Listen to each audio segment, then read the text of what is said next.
Hi everyone, thanks again for tuning into Sin's Workshop. So today we're going to be talking about Bloodleaf by Crystal Smith. So, it's been remarked that this novel is sort of a retelling of The Goose Girl by the Brothers Grimm.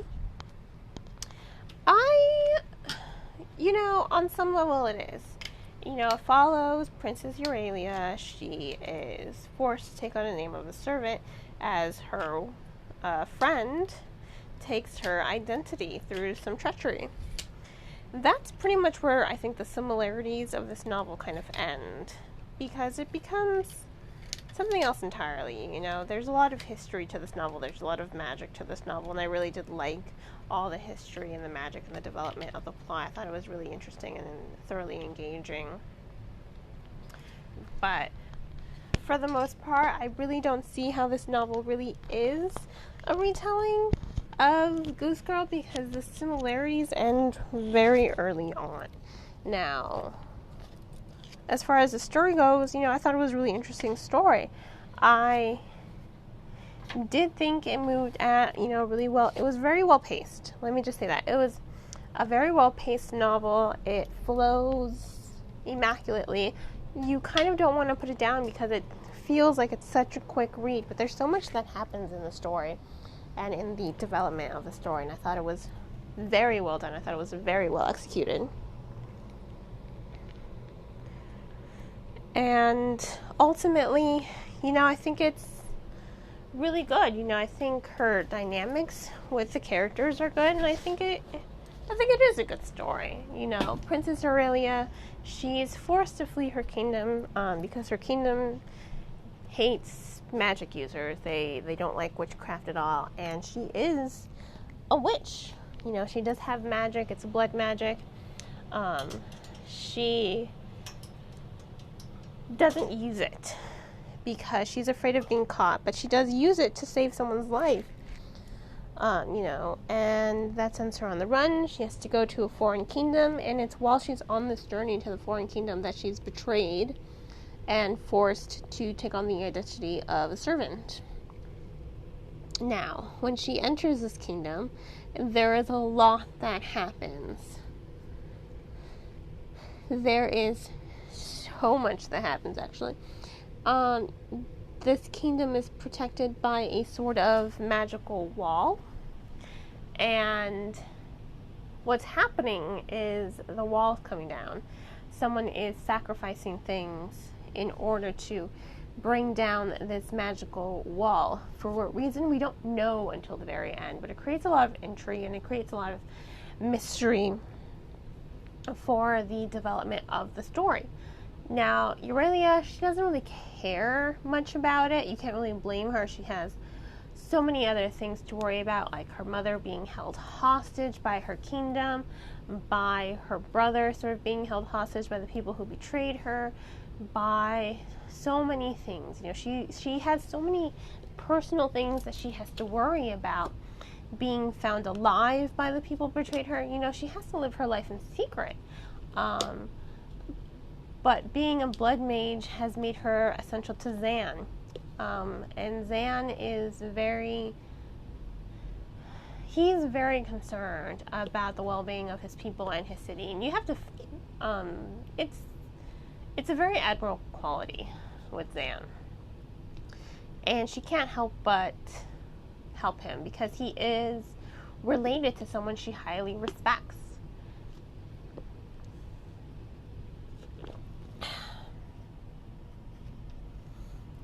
She is related to someone she respects quite dearly, so she does help him, and by helping him, she discovers so much more about her power. She discovers so much more about the history of the wall, and that's really where the story starts to really get engaging and interesting, and this is where it really starts to break off from the classic fairy tale. There's a lot of history in this novel, and I always love it when authors trickle in a story's past, a story's history, the history of the world. And that goes to say, that the world building is very well done. I think the world building is executed very well. You get an idea of these two kingdoms what they look like, how they live, and how different they are. You get an idea of the politics in the story, and I pretty much liked it. I thought it was super engaging. I thought it was very compelling. But I think what's really interesting with the novel is the paranormal aspect of it. There are lots of ghosts in this story. Aurelia, she can see ghosts. And I think that's really interesting because one ghost likes to show her death, premonitions of death. She calls her the Harbinger. And the Harbinger is actually really important to the story, but you don't really know that at the beginning. And I love how these ghosts kind of play in the story, how the reader really gets to see and develop, not see and develop, but the reader gets to really see the parts that these ghosts play in the story. And I really loved how that worked out. I didn't see it coming, I liked the unpredictability of it. I liked the intrigue and the mystery that wound itself around this one ghost and its connection to Aurelia. And I thought it was really well done, ultimately. So that goes in hand with the pacing. The story is paced very well. It builds the mystery, builds the intrigue very well, and it's really cool, to see this story unfold. And when you get to the end, you're like, whoa, that was a good story. Now, that being said, while I did love the character dynamics, I thought they were very well done, and I just had an issue with Aurelia.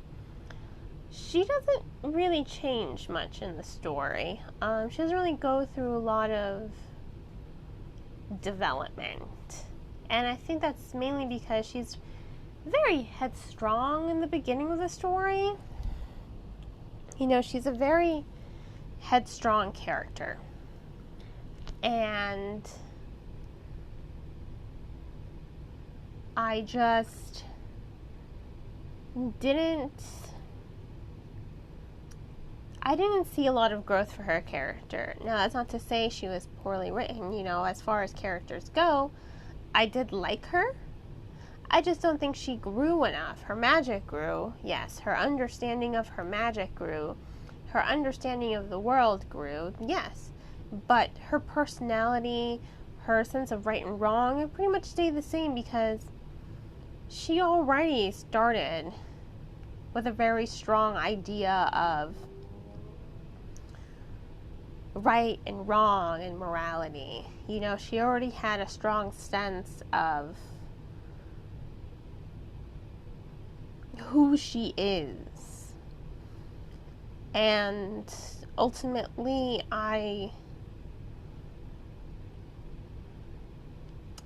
guess what I'm saying is I wanted more from her. I wanted more of her personality. I wanted more from her. I wanted her to grow more. And, that's basically it. I really wanted Aurelia to grow more. She becomes a great character, sure. She is a good character. But she doesn't grow, and after the fact, she is a little bit forgettable, unfortunately. She is a little forgettable because she's just the same. She starts off the same way as she ends.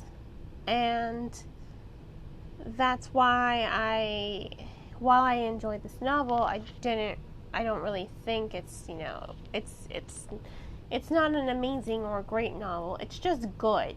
It is a good novel. It does have an excellent story to it. Lots of ghosts, lots of fantasy, lots of magic. I think it's really cool and interesting to see this idea of magic kind of flipped on its head. Usually if you have magic, you're part of the hierarchy. But in this case, if you have magic, you are burned or hung. So I did like that. I don't think there's enough of that in fantasy. I think, if you have magic, you being part of the hierarchy is pretty much a trope of fantasy writing nowadays. So it was nice to see that. But, at the end of the day, while it was a good story, and while the character dynamics were well done, you still have an ultimately forgettable protagonist. That being said, I do recommend Bloodleaf. I give Bloodleaf 3.5 stars. It's a good novel, not quite great, but it's a good novel.